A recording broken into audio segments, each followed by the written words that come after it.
या सविस्तर बातमीनंतर आपण आता पुणे जिल्ह्यात जाऊयात। त्या ठिकाणी काय घडते बघूयात न्यूज टॉप 9 मधून। पुणे शहराला पाणीपुरवठा करणाऱ्या धरण साखळी क्षेत्रामध्ये अर्ध्या टीएमसी पाण्याची वाढ झालेली आहे। या साखळी प्रकल्पामध्ये 0.7 अब्ज घनफुटांनी वाढ झाली आहे। खडकवासला धरणातून विसर्ग सुरूच आहे। पुणे महापालिकेकडून भर पावसात भिंतीवरती रंग मारण्याचा प्रकार दरम्यान भिंतीवरती मारलेला रंग पावसाच्या पाण्यामध्ये वाहून गेल्याचे फोटोही समोर।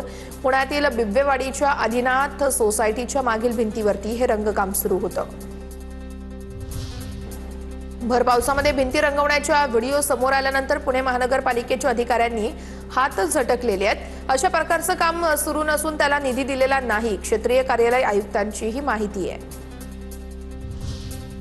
HCMTR प्रकल्पासाठी 30% सरकारी जमीन विनामोबदला पुणे महापालिकेला देण्याचे मुख्यमंत्र्यांचे आदेश आहेत। पुणे शहर आणि परिसरामध्ये वाहतूक कोंडी सोडवण्यासाठी हा प्रकल्प राबवला जाणार आहे। पुणे शहरामध्ये 1 आणि 2 ऑगस्टला सिमेंट मिक्सर वाहतुकीला परवानगी आहे। शहरामध्ये वाहतूक करण्यासाठी 2 दिवस परवानगी लागणार नाहीये।